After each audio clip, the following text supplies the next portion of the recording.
guys, so I think I so many time I'm not doing the preaching video or reciting Bible verse because I have some issue also and have some obstacle that I mentioned before that everyone in life also have many obstacles that we need to get through it, but sometimes when we need to get through it, it's not easy. So I'm trying to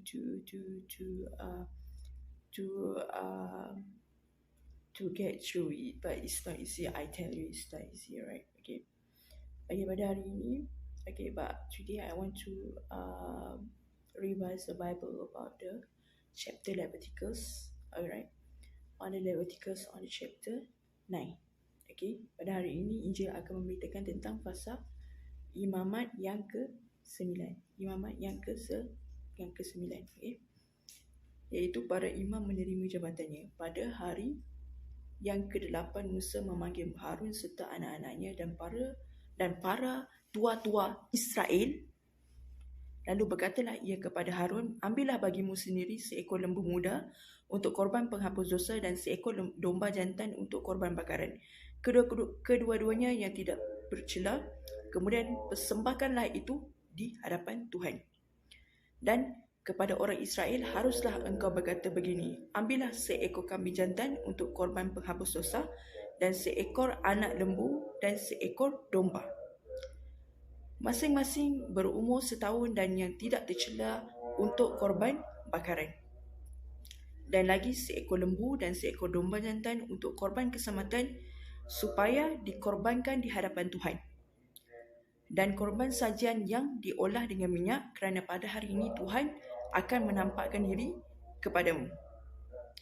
Kemudian dibawa merekalah yang diperintahkan Musa ke kemah pertemuan. Lalu mendekatlah segenap umat dan berdiri di hadapan Tuhan.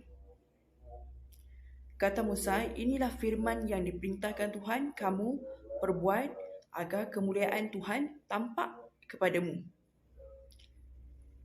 Kata Musa kepada Harun, datanglah mendekat kepada mezbah. Olahlah korban penghapus dosa dan korban bakaranmu dan adakanlah pendamaian bagimu sendiri dan bagi bangsa itu. Sesudah itu, olahlah persembahan bangsa itu dan adakanlah pendamaian bagi mereka.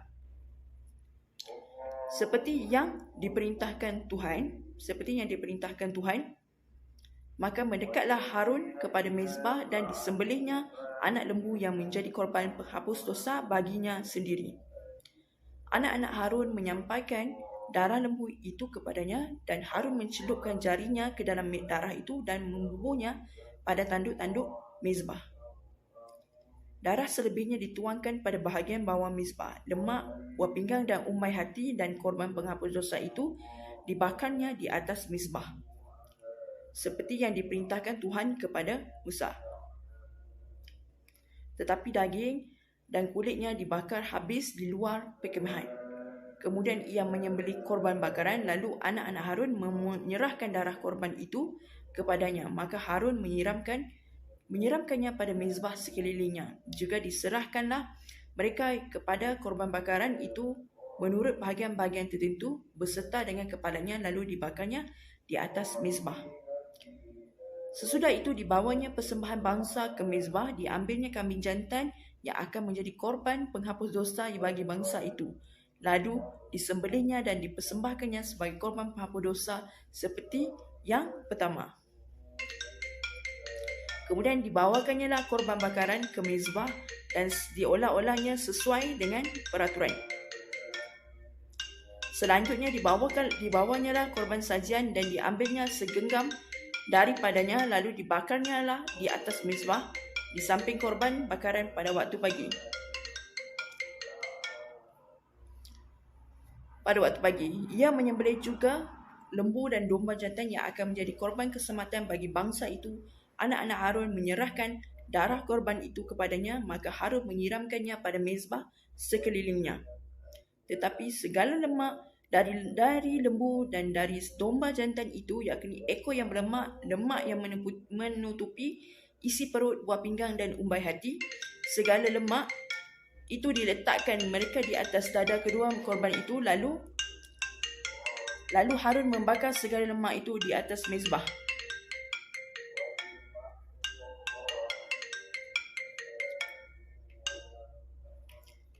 Di atas mezbah, dan paha kanan itu dipersembahkan Harun sebagai persembahan unjukan di hadapan Tuhan seperti yang diperintahkan Musa. Seperti yang diperintahkan Musa. Harun mengangkat kedua tangannya atas bangsa itu lalu memberkati mereka. Kemudian turunlah ia setelah mempersembahkan korban penghapus dosa, korban bakaran dan korban keselamatan. Masuklah Musa dan Harun ke dalam kemah pertemuan. Setelah keluar mereka mendekati bangsa itu, lalu tampaklah kemuliaan Tuhan kepada segenap bangsa itu, dan keluarlah api dari Tuhan lalu menghapuskan korban bakaran dan segala lemak di atas mezbah. Tak kala seluruh bangsa itu melihatnya, bersorak-soraklah mereka lalu sujud menyembah. Begitulah tentang fasa imamat yang ke-9. It's about the Leviticus on the chapter 9. So I hope you have a great day also, and hopefully that our Lords always give us the greatest moment and the greatest experience and the greatest motivation for us to get through on our daily activity also. So thank you.